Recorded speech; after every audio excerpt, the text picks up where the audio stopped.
Baik, judulnya yaitu Traveling Salesman Problem atau lebih sering disingkat dengan TSP. Ya. Nah, apa itu TSP? Ini merupakan sebuah permasalahan yang sudah cukup tua ya. Artinya tua ini problem TSP ini sudah ada sejak zaman abad abad dulu ya, bahkan sebelum komputer ditemukan. Di mana permasalahan ini intinya adalah yang namanya traveling salesman, begitu kan biasanya ada seorang pos gitu, atau petugas pos atau petugas kurir begitu, yang dapat tugas untuk mengantarkan kurir ke sejumlah titik atau sejumlah kota. Ada sekian kota. Nah, bagaimana caranya agar si traveling salesman ini, si pengantar kurir atau kurir ini, mengunjungi semua kota yang ada cukup satu kali dan kembali ke kota asal dengan jarak atau biaya atau cost atau resource yang minimum begitu. Cost biasanya disingkat dengan cost. Cost ini kan bisa jadi jarak, bisa jadi waktu yang diperlukan, bisa jadi konsumsi BBM, kan macam-macam ya variabelnya. Biasanya dinamakan cost atau biaya. Nah, bagaimana caranya agar si traveling ini salesman ini dapat memenuhi tugasnya mengantarkan barang atau ke titik tujuan itu ada sekian atau N, semuanya itu cukup satu kali, tidak ada yang didatangi lebih dari satu kali, dan kembali ke titik asal dengan cost yang paling minim, begitu. Nah, problemnya seperti itu, dan ini sudah cukup lama ya, sejak abad 18 atau 19 bahkan, abad 19 sudah ada, dan masih berkembang. Artinya masih relevan sampai sekarang, karena belum ada algoritma yang benar-benar powerful untuk menangani masalah ini. Dan kalau Anda tertarik, itu bisa jadi skripsi ya. Beberapa kakak kelas Anda itu mengambil topik TSP ini dengan menerapkan metode tertentu. Aplikasi yang menerapkan TSP dengan metode tertentu yang lebih optimal dibanding metode yang konvensional. Itu bisa jadi judul skripsi. Nah, karakteristiknya bagaimana? Jadi untuk karakteristik TSP ini, Traveling Salesman Problem ini, perjalanan itu berawal dan berakhir dari dan ke kota awal. Misalkan ada 10 kota, kota A, B, C, D, E, sampai J begitu, maka dia startnya misalkan dari kota A, nanti finishnya juga di kota A. Dan melalui semua kota, ya semua kota itu harus dilalui tepat satu kali, nggak boleh lebih begitu. Jadi semua kota itu didatangi satu kali, tidak boleh lebih, dan kembali ke kota asal gitu. Nah itu di tengah jalan nggak boleh kembali ke kota awal sebelum semua kota dikunjungi. Kalau ada 10 kota ya semuanya itu dikunjungi dahulu baru kembali ke kota asal. Tidak boleh di tengah-tengah dia kembali ke kota asal kemudian ke kota tujuan yang lainnya. Nah, objektif dari permasalahan TSP ini adalah untuk meminimumkan total jarak. Jarak ini bisa jadi jarak tempuh, bisa jadi biaya ya, bisa jadi waktu, bisa jadi konsumsi BBM macam-macam tergantung studi kasusnya. Dengan mengatur urutan-urutan kota yang harus dikunjungi. Gitu. Misalkan ada 10 kota nih. Nah, ini kota pertama ini misalkan kota startnya kota A. Kemudian kota berikutnya kota apa ya? Berikutnya kota apa lagi lah, itu diatur urutan-urutannya sehingga nanti cost atau jarak atau biaya yang diperlukan itu seminimum mungkin begitu. Nah, contohnya misalkan ya kita punya 5 kota. Nah, ini dimodelkan dalam bentuk graf ya. Satu titik tujuan itu diwakili dengan bentuk satu node atau vertex begini. Nah, misalkan jika ada 5 kota, maka dimodelkan dengan dalam bentuk graf itu ada 5 node atau 5 vertex begitu. Nah, misalkan kita start dari kota satu atau kota berapa lah gitu ya, kota satu. Nah, rutenya bagaimana alternatifnya? Nah, ini contoh saja ya. Misalkan dari kota satu ke kota 2, ke kota 3, kota 5, kota 4, baru kembali ke kota satu. Begitu. Atau bisa juga dari kota satu ke kota 3 dulu, ke kota 4, ke kota 2, ke kota 5, baru ke kota satu. Dan alternatif-alternatif yang lain, tergantung jalur yang ada. Nah, ini contohnya. Nah, nanti bagaimana? Mana yang kita pilih di antara alternatif rute ini? Misalkan ada dua nih, ada dua alternatif rute nih. Mana yang dipilih? Maka tentu saja yang rute dengan cost atau biaya yang paling minimal. Nah, sekali lagi cost ini nanti turunannya bisa banyak, bisa jadi jarak, bisa jadi waktu yang paling yang paling singkat, bisa jadi konsumsi BBM yang diperlukan yang paling irit, dan lain-lain ya. Jadi turunannya banyak tergantung dari studi kasus. Misalkan ada 5 kota, kemudian ada 2 alternatif begini, maka objektif dari TSP adalah memilih manakah yang di antara 2 alternatif ini. Misalkan jika alternatifnya ada 2 ya, manakah yang cost-nya paling kecil. Nah, tentu saja harus kita hitung kan. Misalkan jika rute yang kiri ini cost-nya berapa, yang kanan ini cost-nya berapa, biayanya berapa. Nanti dipilih yang paling minimum begitu. Nah, ini bukan problem yang mudah sekali lagi. Jadi ini masih jadi apa ya, bahan diskusi sampai sekarang, dan para ilmuwan juga sudah menemukan beberapa metode yang bisa digunakan untuk memecahkan masalah ini. Ada namanya brute force. Brute force ini membabi buta, tanda petik ya, artinya semua alternatif digunakan. Ada dynamic programming, ada linear programming, dan metode-metode yang lain. Kakak kelas Anda beberapa sudah menggunakan multi-objective exponential algorithm, ada juga yang menggunakan algoritma tertentu untuk men-solving TSP ini untuk jadikan judul skripsi. Nah, tentu saja kalau kita bahas semuanya ya nggak cukup ya dalam satu pertemuan, bahkan bisa jadi satu mata kuliah sendiri kalau mau dibahas ini. Maka akan kita ambil mungkin yang metode-metode yang sederhana, ya walaupun mungkin tingkat efisiensinya tidak sebagus metode yang lain. Tapi minimal dari metode tadi Anda sudah punya gambaran bagaimana untuk memecahkan TSP ini. Yang pertama brute force dulu, ya brute force dulu. Namanya brute force itu membabi buta. Maksudnya bagaimana? Ya semua alternatif yang ada dicoba dan dihitung begitu. Nah, misalkan terdapat 3 kota A, B, C. Ya rutenya alternatifnya cuma satu ya. Kalau A, B, C ya. Dari A ke B atau ke C, atau dari A ke C atau ke B kembali ke A gitu. Ya gini aja muter gini. Alternatif rutenya itu ya gini gitu. Itu jika 3 kota. Nanti dicoba masing-masing kalau dari A ke C ke B kembali ke A berapa, cost yang diperlukan, atau kalau dari A ke B ke C ke A berapa yang diperlukan gitu. Nah, kemudian itu kalau 3 kota ya. Bagaimana jika 4 kota? Misalkan kota A, B, C, D gitu. Kalau tadi 3 kota kayak gini alternatifnya bentuk rutenya. Kalau ada 4 kota, nah ini beberapa alternatif ya. Misalkan dari A ke B, C, D, nah bentuk rutenya kayak gini. Atau bisa juga seperti ini bentuk rutenya, atau bisa juga bentuknya seperti ini. Begitu. Nah, kalau kita menggunakan brute force, masing-masing dari alternatif ini yang terbentuk dihitung cost-nya dan kemudian dipilih mana yang paling kecil cost-nya begitu. 4 kota, ternyata sudah ada 3 alternatif ya. Bagaimana jika ada 30 kota?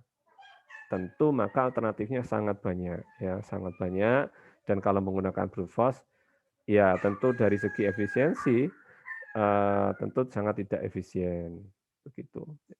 Ya kalau ada 4 kota saja sudah ada 3 alternatif. Nah, kalau 30 kota kan tentu alternatifnya lebih banyak gitu.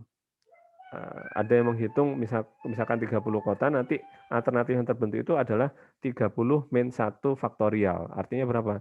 29 faktorial. Alternatif yang bisa terbentuk. Nah, itu kalau dihitung satu-satu tentu bukan hal yang efisien. Bisa sih bisa dipilih, cuman tidak efisien. Jadi tidak disarankan menggunakan brute force. Ya. Kecuali mungkin komputernya pakai superkomputer begitu yang bisa menghitung sekian komputasi dalam sekian detik begitu. Nah, mungkin boleh-boleh saja. Tapi kan mungkin laptop kita yang Core i3 kan kalau disuruh 30 kata ya jadinya perlu waktu lama gitu kan.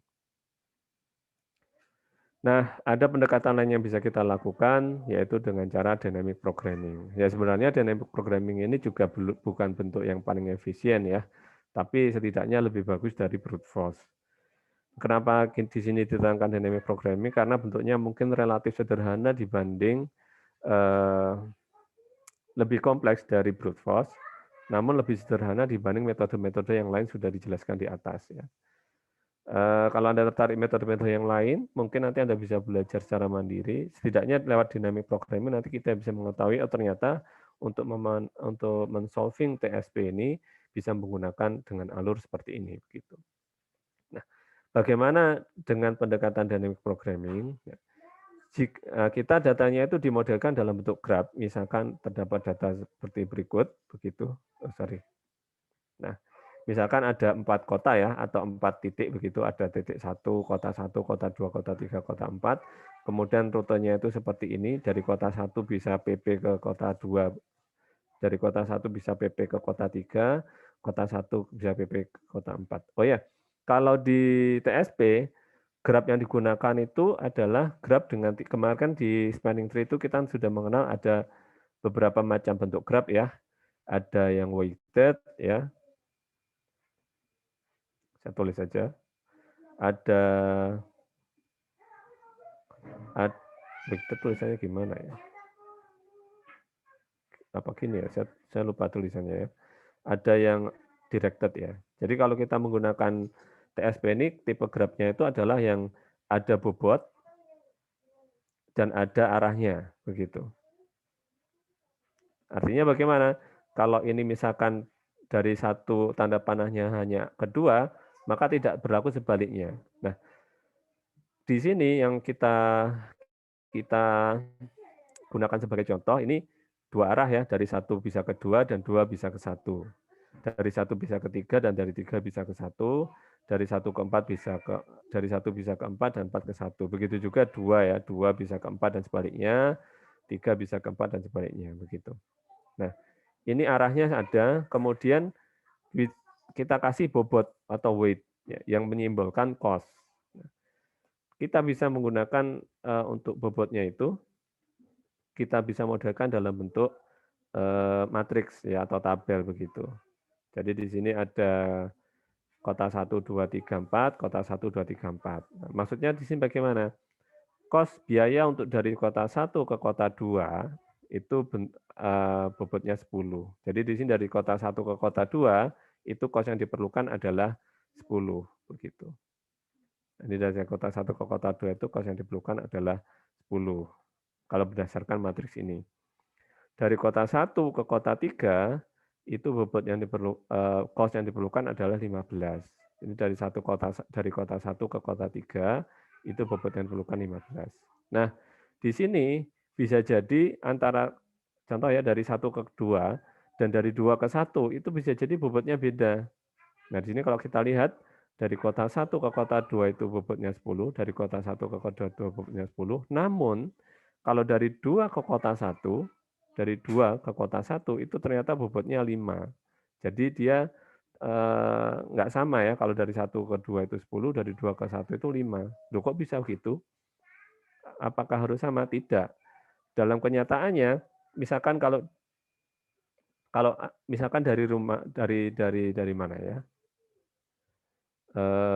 Dari Pasar Tanjung ke UNED, misalkan dari UNED ke Pasar Tanjung, itu kan bisa jadi jaraknya beda dari Pasar Tanjung ke UNED ya. Tahu pasar yang Jember tahu kan ya? Anda pernah ke Pasar Tanjung kan? Kalau dari UNED ke Pasar Tanjung, itu kan belum tentu jaraknya sama dari Pasar Tanjung ke UNED. Nah, seperti itu kira-kira. Dari 1 ke 2 bisa jadi lebih panjang, dan dari 2 ke 1 bisa jadi lebih pendek, atau kosnya yang diperlukan lebih lebih kecil gitu. Nah, ini masing-masing jarak dirupakan dalam bentuk matriks atau tabel seperti ini. Cara bacanya dari 1 ke 2 bobotnya atau kosnya itu 10, 1 ke 3 15, 1 ke 4 20. Dari 2 ke 1 5 kosnya ya, dari 2 ke 1 5, dari 2 ini kan kalau dari 2 ke 2 kan 0 jelas, dari dia ke dirinya sendiri kan jelas 0. Dari 2 ke 3 itu 9. Jadi dari kota 2 ke kota 3 itu bobotnya atau kosnya itu 9. Dan seterusnya ya. Jadi kita menggunakan data ini sebagai contoh simulasi yang kita gunakan. Begitu. Nah, misalkan jika datanya seperti ini, maka nanti rutenya itu dipilihnya bagaimana agar semua kota itu terlalui dengan bobot yang paling minimal. Bobotnya berapa dan rutenya bagaimana, begitu. Nah, dari sini kan aternya bisa banyak ya, dari 1 ke 3 ke 2 ke 4, dari 1 2 3 4, atau dari 1 lompat ke 4, kemudian ke 3 ke 2, artinya sangat banyak. Nah, itu harus kita tentukan rutenya, kemudian kita hitung bobot yang atau cost yang paling minimal. Kita menggunakan data ini untuk simulasi kita. Mungkin ada pertanyaan dari sini mungkin? Nggak ada ya? Lanjut. Lanjut ya. Oke. Nah, untuk menghitung atau mengetahui rute dengan menggunakan dynamic programming, kita bisa menggunakan rumus berikut. Nah, kita ketemu rumus. Wah, rumus enggak ono angka nih, huruf semua. Nah, jangan panik ya. Jangan panik, jangan bingung. Nah, ini rumusnya cukup sederhana, yaitu GIS, G dari I ke sekumpulan kota, gitu. Ini titik startnya, S ini adalah kota-kota tujuannya, begitu. Jadi GIS dari cost atau biaya dari kota I ke sekumpulan kota, begitu. Yaitu dicari dengan cara mencari nilai minimum, ya nilai minimum. Nah, K ini merupakan subset dari S, begitu. S ini kan kumpulan kota-kota ya. Ada kalau I-nya itu 1, maka S ini nanti bisa kota 2, bisa kota 3, bisa kota 4. Nah, K ini adalah subset dari S-nya tadi. Nah, CIK adalah cost dari kota I ke kota K, di mana K tadi adalah subset dari S. Ditambah G, balik lagi ke sini sama ya, dari I-nya sekarang jadi kota K, kemudian S dikurangi subset yang ada. Kalau Anda lihat di sini, Anda sudah bisa menebak nanti dia akan berjalan secara rekursif. Kenapa? Di sini ada sebuah function, kemudian dia memanggil dirinya sendiri. Nah, begitu. Nah, mungkin kalau gini mungkin masih bingung ya, wah maksudnya apa nih? Nah, kita langsung aja kita gunakan ke studi kasus yang tadi ya, studi kasus yang sebelumnya tadi. Menerapkan rumus ini ke dalam studi kasus ini. Mungkin gitu. Nah, ini tadi bentuk rutenya seperti ini tabel biayanya, tabel kosnya seperti ini. Nah, kita sekarang terapkan rumus ini ya, rumus ini. Nah, kita sebagai contoh sekarang titik startnya itu adalah kota 1 ya. Dari kota 1 gitu. Nah, jika kita berjalan dari kota 1, maka alternatifnya ada 3 untuk tujuan berikutnya. Bisa kedua, bisa ketiga, dan bisa keempat. Nah, kita terapkan ke rumus. Kalau titik awalnya itu startnya 1, maka titik berikutnya itu ada 3 alternatif. Bisa 2, bisa 3, bisa 4. Begitu. Nah, lalu kita cari untuk dari 1 ke serangkaian kota ini, ya serangkaian kota ini, ke 2, 3, 4 seluruhnya, itu dicari mana yang paling minimum. Minimum apa? Yaitu dari kota, dari cara cara mendapatkannya dari menghitung jarak dari kota 1 ke kota berikutnya. Nah, ini K ini bisa jadi 2, bisa jadi 3, bisa jadi 4 ya. K ini elemen dari 2, 3, 4 karena K merupakan subset dari S-nya. Yaitu mencari nilai minimum yaitu hasil penjumlahan dari kota 1 ke kota K. K ini nanti bisa 2, 3, 4 ditambah nah cari jarak lagi. Cari jarak lagi kos biaya dari kota K ke kota setelahnya. Misalkan K itu 2, berarti kota misalkan dari I-nya kan 1 nih, K-nya 2, berarti kota berikutnya itu ya kalau nggak 3 ya 4 begitu. Mungkin nah dari kota titik 1 titik node 1 ada 3 alternatif yaitu node 2, 3 dan 4 di mana ini dimasukkan dalam S ya. Berikutnya bagaimana ngitungnya? Nah, dari sini kita tahu ya kalau kita modelkan ini kita urai graf ini kita urai artinya kalau kita mulai dari node 1 ada 3 pilihan bisa kedua, bisa ketiga, bisa keempat begitu. Nah, kita terapkan kalau dari kota 1 ke kota alternatif pertama itu ke kota 2, maka nanti K-nya itu jadi 2 di sini. Ini kan ini rumusnya nih ya. Ini rumusnya. Dari kota 1 ke kota 2 rumusnya jadinya jarak dari 1 ke 2 atau kos dari 1 ke 2 plus jarak dari 2 ke setelahnya. Nah, kalau misalkan dari 1 ke 2, kan setelahnya itu kalau nggak 3, 4. Gitu kan. Misalkan kita pilih dari 1 ke 2 dihitung jaraknya.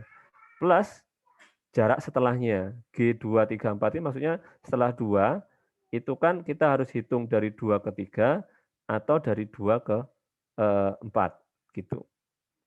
Hal yang sama juga berlaku jika kita dari kota 1 ke kota 3. Maka jaraknya yang perlu dihitungnya adalah jarak dari satu kota dari kota 1 ke kota 3 ya, dari 1 ke 3 ditambah dari 3, kota 3 ke kota-kota setelahnya. Nah, kalau pilihan kita itu dari 1 ke 3, maka kota setelahnya itu kalau nggak 2 ya 4, begitu. Hal yang sama juga berlaku untuk jika kita memilih dari kota 1 ke kota 4, maka cara menghitungnya adalah jarak dari kota 1 ke kota 4, begitu, dijumlahkan dengan jarak ke kota-kota setelahnya. Kalau kita memilih jalur dari 1 ke 4, maka jalur berikutnya itu kalau nggak ke 4 ke 2, ya dari 4 ke 3. Begitu. Nah, ini implementasi dari rumus ini. Mungkin ada pertanyaan terlebih dahulu sebelum lanjut?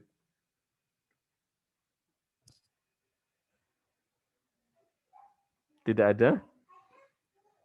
Oke. Nah, di sini kita sudah bisa memasukkan angkanya.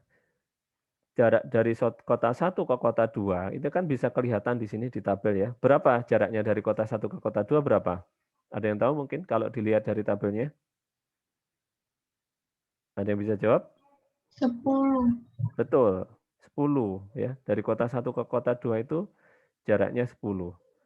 Nah, 10 ditambah dari kota 2 ke kota setelahnya. Yang kita nggak tahu kan, setelah dari kota 2 ini mau ke 3 atau ke 4 nggak tahu. Nanti bisa dihitung dengan menggunakan rumus ini. Gitu. Dari kota 1 ke kota 3, dari kota 1 ke kota 3 itu jaraknya itu 15. Ditambah jarak setelah dari kota 3 ke kota setelahnya. Di mana harus kita hitung lagi nanti. Ada dua alternatif. Kalau nggak ke 3 ke 2, dari 3 ke 4. Begitu. Lalu jalur yang 1 ke 4, ya, jarak totalnya yaitu 20. Kita lihat dari tabelnya ya, 20. Dari 1 ke 4, 20. Ditambah dari kota 4 ke kota-kota setelahnya. Bisa jadi ke 4 ke 2, bisa jadi jarak ke 4 ke 3. Begitu. Di mana ini harus kita hitung sekali lagi. Begitu. Nah, dari sini kita bisa tahu ternyata nanti ini dia berjalan secara rekursif ya. Artinya rumus ini kita jalankan sekali lagi untuk mendapatkan nilai dari kota 2 ke kota-kota setelahnya. Seperti itu. Artinya perlu diuraikan lagi secara rekursif. Nah, mungkin dari sini mungkin ada yang bagian yang kurang jelas sebelum lanjut ke slide berikutnya. Kenapa kok mungkin seperti ini? Mungkin sudah jelas semua ya. Boleh lanjut? Oke, baik. Soalnya slide berikutnya ini kalau nggak Anda ikuti secara teliti, pasti akan bingung ya. Oke, kita lanjut ke slide setelahnya. Gitu. Nah, ini saya tulis lagi tadi ya. Ini saya tulis lagi. Dari sini kita bisa hitung sudah dari 1 ke kota 2, 1 ke 3, 1 ke 4 itu kalau kita ngikuti jalur dari kota 1 ke kota 2 nanti adalah 10 kosnya, total kosnya ya 10 ditambah jarak setelahnya dari kota 2 ke kota-kota setelahnya. Jalur 1 ke kota 3 itu 15 ditambah jarak dari kota 3 ke kota-kota setelahnya. Dari kota 1 ke kota 4 itu adalah 20 ditambah jarak atau kos dari kota 4 ke kota-kota setelahnya. Di mana rumus ini harus kita hitung sekali lagi. Rumus fungsi ini harus kita hitung sekali lagi. Enggak masalah, kita hitung aja sekali lagi ya. Oke. Nah, kalau dari kota 1 ke kota 2, maka kota berikutnya itu ada dua alternatif. Kalau enggak ke 2 ke 3, 2 ke 4. Kalau kita pakai jalur dari 1 ke 3, itu ada dua alternatif juga. Kalau dari 3 ke 2, atau dari 3 ke 4. Begitu juga untuk kalau kita mengambil jalur dari 1 ke 4. Maka alternatif jalur berikutnya, yaitu kalau enggak ke 4 ke 2, ya 4 ke 3. Begitu. Nah, kita hitung masing-masing dengan memasukkan ke fungsi ini. 2 ke 3 atau 2 ke 4. Kita masukkan ke rumus ini. Gitu. Nah, jadinya, andai kata kita mengambil dari jalur 2 ke 3, nanti rumusnya berarti kos atau biaya dari kota 2 ke kota 3 itu adalah C, jarak dari kota 2 ke kota 3 ditambah dari kota 3 ke kota setelahnya. Gitu. Sama juga kos dari kota 2 ke kota 4 itu adalah total cost-nya ya, jarak dari 2 ke 4 ditambah 4 ke kota setelahnya. Begitu. Di mana alternatifnya cuma 1 kan, setelah 4 kan 3 ya. Ini juga begitu kan, setelah 3 kan 4. Yang ini juga begitu juga berlaku. Dari kota 3 ke kota 2, itu total cost-nya adalah jarak dari kota 3 ke kota 2, ditambah dari kota 2 ke kota setelahnya. Begitu. Ini juga seperti itu. Dari 3 ke 4 itu total cost-nya atau total biayanya adalah jarak dari kota 3 ke 4 ditambah jarak kota 4 ke kota setelahnya. Begitu. Ini juga seperti itu, ya. Dari 4 ke 2 jaraknya berapa ditambah dari 2 ke kota setelahnya, kota 4 ke 3 yaitu jarak dari kota 4 ke 3, kemudian ditambah total total biaya dari kota 3 ke kota setelahnya. Begitu. Rumus ini merupakan turunan dari rumus ini, bukan turunan sih, merupakan implementasi dari rumus ini kan ya. Begitu. Nah, dari sini mungkin ada pertanyaan terlebih dahulu, atau saya terlalu cepat? Kalau terlalu cepat, direm aja Pak, terlalu cepat gitu. Nggak ada ya? Oke. Nah, sekarang kita tinggal masukkan angka-angkanya. Ya. Jarak dari 2 ke 3 berapa ini berarti? Ada yang tahu mungkin dari 2 ke 3? Berapa angkanya dimasukkan berarti? 9, Pak. Betul, 9 ya. Yaitu 9 ditambah ya 3 ke kota setelahnya gitu kan. Ini rumusnya masih rumusnya seperti ini. Gitu. Jadi 9 ditambah nggak tahu, ini nanti kita hitung lagi gitu. 2 ke 4 yaitu 10 ditambah ya kota 4 ke kota setelahnya yang nanti harus kita hitung lagi. Begitu juga seperti ini 3 ke 2. 3 ke 2 berapa nih? Dari kota 3 ke kota 2. 13 betul. Ditambah dari 2 ke setelahnya. Yang pakai rumus ini yang harus kita hitung juga nanti setelah ini. 3 ke 4 yaitu 12 juga ya. 3 ke 4, 12. Nih, ditambah 4 setelahnya yang harus kita hitung. 4 ke 2, 8.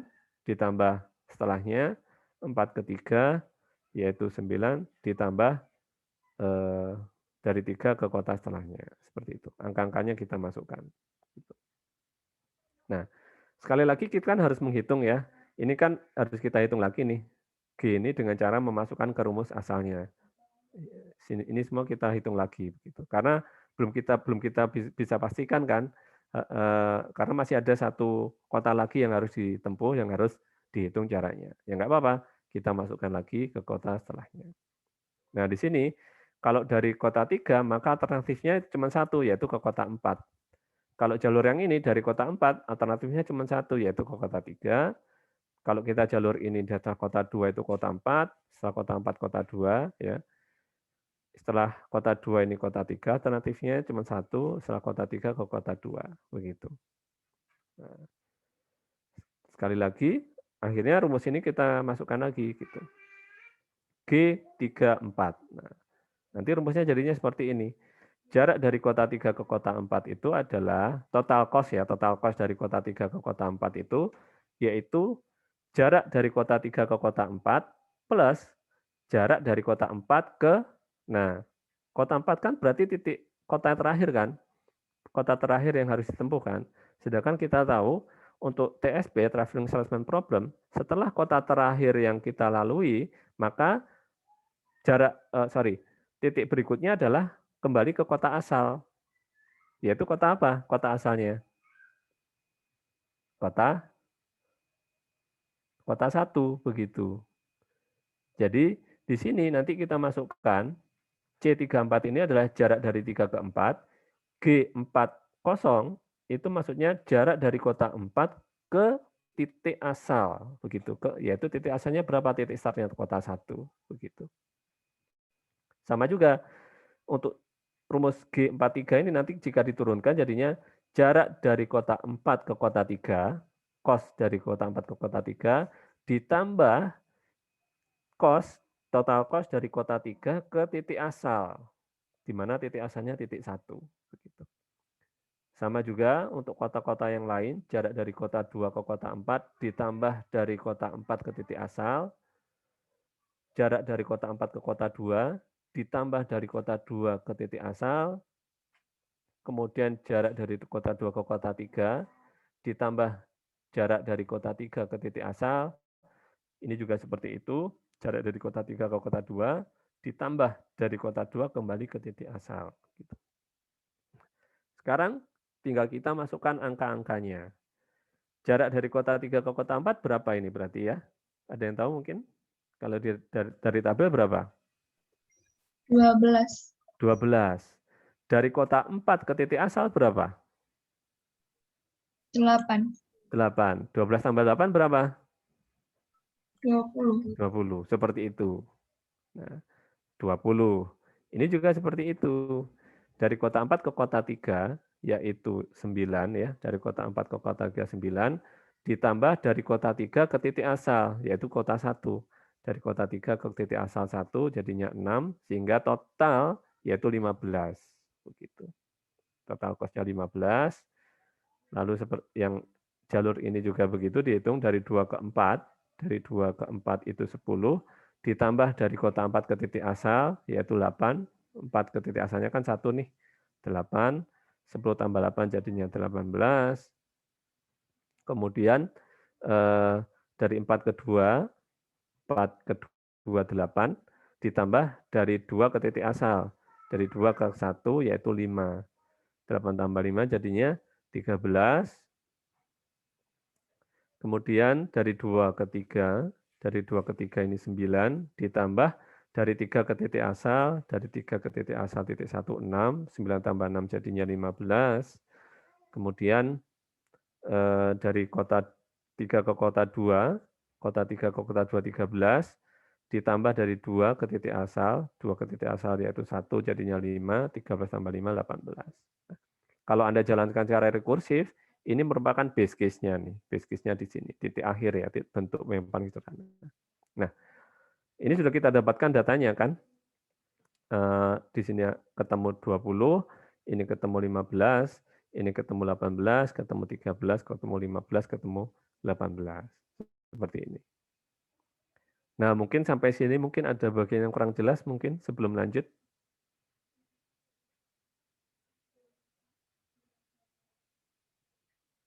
Nggak ada?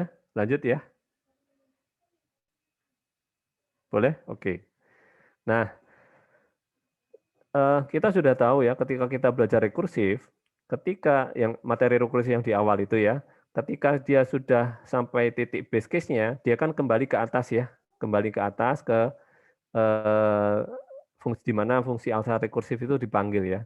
Nah, ini kan kita sudah sampai pada base case-nya. Nah, sekarang kita alurnya kembali ke atas lagi, begitu. Nah, kita coba dari sisi sini dulu ya. Di sini, sampai titik ini, kita sudah bisa dapatkan angka 20. Maka, angka 20 itu akan naik kembali ke atas. Begitu menggantikan G34 ini.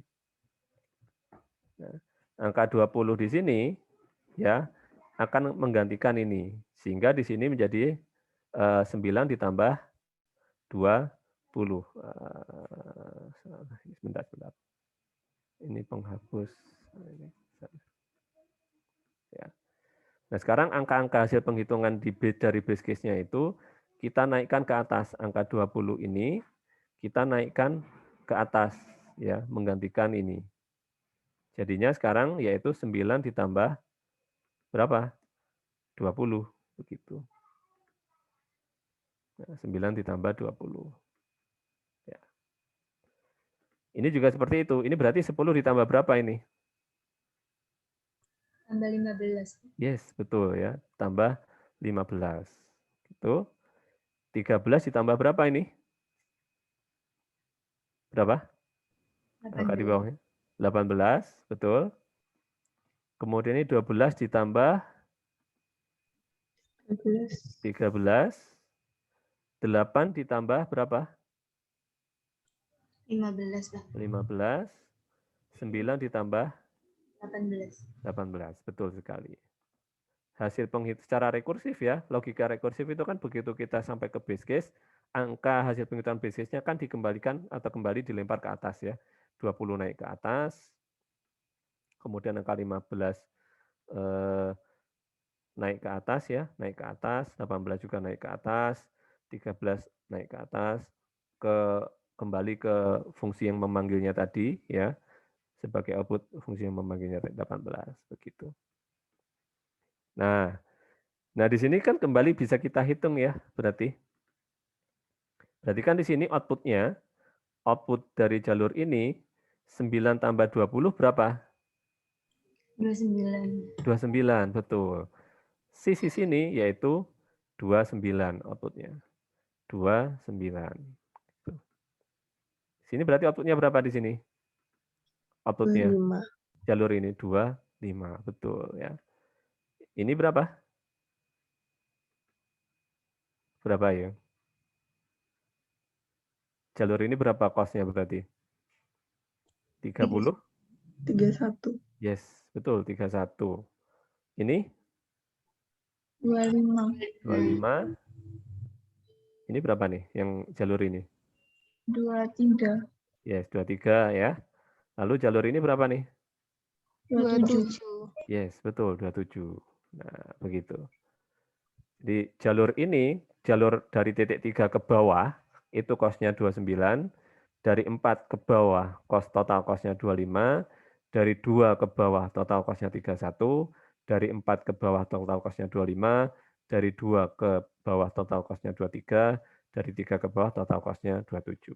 Nah, angka ini kita kembalikan ke atas. Gitu. Nah, di sini 2, nah ini kan ketika kita kembalikan ke atas, ya, ketika masing-masing angka ini kita kembalikan ke atas, ya, 29 dan 25 ini masing-masing kembalikan ke atas. Nah, jangan lupa di sini ada kata-kata minimum. Di rumus asalnya itu kan ada kata-kata minimum. Artinya apa? Antara ini kan kalau kita dari kota 2 itu kan alternatifnya kalau nggak ketiga ke kota, kalau dari 2 alternatif ketiga, kalau enggak keempat kan ya, keempat begitu ya. Nah, ada kata-kata minimum, mana maka kita bandingkan ya, ini kan kalau enggak 2 ke 3 atau 2 ke 4 gitu kan. Nah, kita dengan cara memanggil fungsi minimum, kita pilih manakah yang lebih kecil antara 29 dan 25 begitu. Nah, berarti di sini outputnya berapa nih? 10 ditambah berapa ini berarti? Ditambah 25. Ya, betul sekali, ditambah 25 gitu. Ini yang jalur ini yang dipilih karena total cost-nya jika dibandingkan 3 ke 4 dengan 4 ke 3, total cost-nya itu jalur ini yang paling kecil yaitu 25. Maka dia memilih yang jalur ini. Angka 25 masuk ke sini yang nanti ditambahkan dengan angka 10. Begitu ya. Kalau sini berarti berapa ini? 15 ditambah berapa?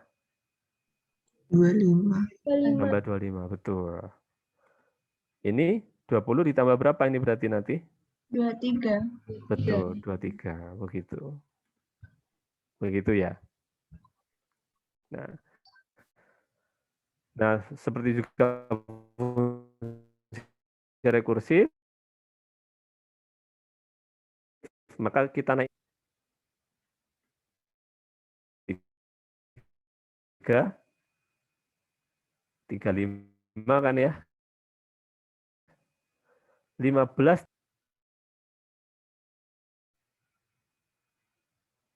tambah 25 jadinya 40 ya.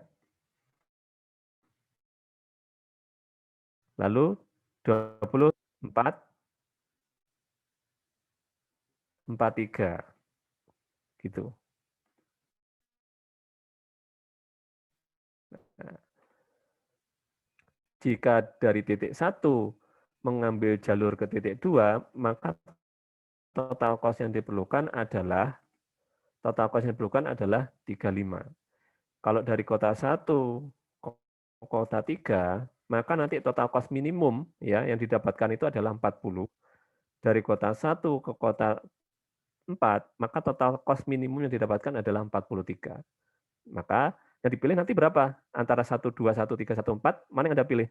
Tentu yang paling kecil ya. Mana yang dipilih berarti? 1, 2. Betul, yaitu ini yang dipilih begitu. Di mana total cost yang didapatkan adalah 35 yang paling kecil. Rutenya bagaimana? Rutenya berarti dari 1 ke 2, 2 ke kemana? 4, keempat, baru 4 ke 3. 3. begitu. Nah, begitu rutenya. Kita dapatkan rute sekaligus total cost yang diperlukan 35 dan rutenya adalah 12, 24, 43 seperti itu. Mungkin ada pertanyaan dari sini mungkin?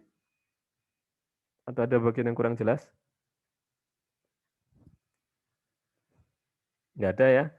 Nah ini kalau coretan-coretan ini disederhanakan, ya jadinya ini ya rutenya tadi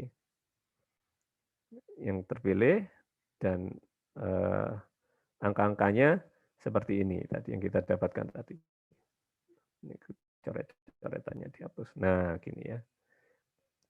Di angka 35 itu didapatkan dari mana? Dari 10 tambah 25. Nah, lalu kan dipilih tadi selanjutnya yaitu keempat. Ya, yaitu 25 ini dari mana? Yaitu dari 10 tambah 15. Gitu. Nah ini 15 dari mana? 15 dari 9 tambah 6. Begitu. Nah, ini bentuk sederhananya seperti ini. Hasil penjumlahan, ini hasil penjumlahan rumus-rumusnya tadi. Gitu, angka-angkanya. Nah seperti ini, dynamic programming. Tapi ini sekali lagi masih berjalan secara rekursif, ya, cara rekursif, kemudian otomatis percabangannya juga semakin banyak begitu. Tapi paling tidak dari sini kita bisa tahu alur atau cara kerja bagaimana mencari rute dan mendapatkan cost yang paling minimum dengan cara dynamic programming. Walaupun cara dynamic programming bukan yang paling efisien ya, karena dia berjalan rekursif. Dan rekursif itu kan eksponensial ya, semakin banyak kotanya. Ini kan kotanya cuma 4 nih. Bayangkan kalau kotanya ada 10 ya tentu saja cabangnya semakin banyak. Gitu. Terus gimana Pak, mana yang paling efisien? Ya tadi sudah kita di slide awal tadi kan ada beberapa alternatif metode ya, yaitu nanti kalau Anda tertarik Anda bisa baca. Dan bahkan bisa jadi judul skripsi itu nanti di akhir semester mungkin Anda tertarik untuk solving problem ini. Kemudian pakai metode. Nah, seperti ini untuk TSP dengan menggunakan dynamic programming mungkin. Ada yang mau ditanyakan dari sini mungkin?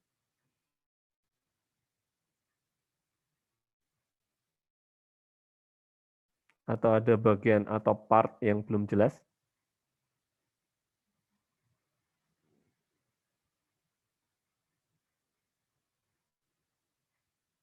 Jelas semua ya?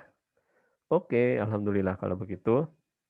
Nah, ini ada beberapa resource ya. Ya mungkin kalau dari mata kuliah, pertemuan ini mungkin ada bagian yang masih kurang jelas. Ini beberapa website yang kita rekomendasikan untuk Anda lihat dan Anda baca. Ya, kita ngambil bahan-bahannya dari website ini ya, kita ramu. Ada sebuah video tutorial di YouTube ya. Orang India begitu. Saya nggak tahu orang India atau Pakistan ya. Nggak tahu juga ya kenapa tutorial-tutorial komputer itu banyak orang India atau Pakistan. Jadi logatnya kalau nggak biasa ya agak susah gitu. Ada beberapa website juga yang mungkin bisa jadi bahan bacaan untuk memperkaya materi ini. Nah, kira-kira seperti itu pertemuan kita pada pagi hari ini. Mungkin sebelum diakhiri sekali lagi ada bagian yang kurang jelas atau ada yang ingin ditanyakan. Jangan lupa di screenshot. Cukup ya? Cukup? Baik. Jika tidak ada pertanyaan, kita akhiri. Terima kasih atas perhatiannya. Semoga bermanfaat apa-apa yang kita bahas. Kita jumpa lagi di line 29 ini. Tapi kalau dilihat di attendance penuh ya. Jadi klik attendance langsung ditinggal gitu. Ya paling enggak semoga yang 39 orang ini bisa mendapatkan ilmu bermanfaat. Kita jumpa lagi di lain kesempatan insya Allah. Terima kasih. Assalamualaikum warahmatullahi wabarakatuh.